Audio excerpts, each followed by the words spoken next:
ଭାଇ କଣ କରିଛୁ ରେ? ଜୟ ଜଗନ୍ନାଥ ସାଙ୍ଗମାନେ ଉଠିକି ଚୁଟିକୁ ସାଇଜ କରିକି ନା ସିଧା ପଳେଇଲୁ ଉପରକୁ। କାହିଁକି କହିଲେ ଆମ ଛାତ ଉପରେ ଯାକ ଖାଲି ଲେଡିଜ ଆସୁଥିଲେ। ମନମେ ଥୋଡା ସା ଲଡୁ ଫୁଟା ନା, ହେଲେ ଶଳା କେହି ନାହାନ୍ତି। ଛାଡ, ସେଠୁ ତାଙ୍କୁ ଛାଡି ଦେଇକି ମୁଁ ଟିକେ ପୁଣ୍ୟ କରିଦେବି ଭାବିକି ଗଛରେ ପାଣି ଦେଇଦେଲି।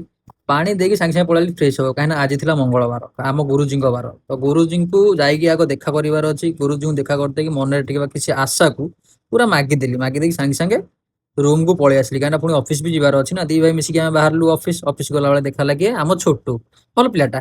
ସେଠୁ ତାକୁ ଛାଡିକି ବାଏ କହିକି ମୁଁ ଗଲି ଅଫିସରେ ପହଞ୍ଚି ଗଲି। ଭିଡିଓ ତ ଆଲାଉ ନାହିଁ ଅଫିସରେ, କାହିଁକିନା ସେଣ୍ଟ୍ରାଲ ଗଭର୍ଣ୍ଣମେଣ୍ଟ ଅଫିସ। ତ ଲଞ୍ଚ ଟାଇମ ହେଇଗଲା 1:10। ଆସିଲା ବେଳକୁ ଛୋଟୁ କରିଛି କଣ ନା ଦହି ପଖାଳ ସାଙ୍ଗରେ ପାଗକୁ ପୋଟଳ ଭଜା। ସେଇଥିପାଇଁ ମୁଁ କହିଥିଲି ଭାଇ ତୁ କଣ କରିଛୁ ରେ? ଭାଇରେ ଯୋଉ ଖରା ଆଜି କାହିଁ କହୁଛ, ହେଲେ କଣ ବା ଆମ ଅଫିସରେ ଏସି ଅଛି।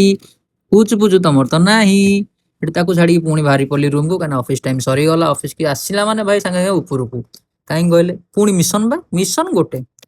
ଛାଡ, ଆଜି ମିଶନ ଅନସକ୍ସେସଫୁଲ। ଯଦି ବ୍ଲଗଟି ଭଲ ଲାଗିଛି ମିନି ବ୍ଲଗଟି, ଆପଣ ନିଶ୍ଚିନ୍ତ କମେଣ୍ଟ ମାଧ୍ୟମରେ ଜଣେଇବେ ଏବଂ ଲାଇକ୍ କରିବେ। ଯାହା ବି ଅଛି କମେଣ୍ଟରେ ଜଣେଇବେ। Tata, take care, bye bye.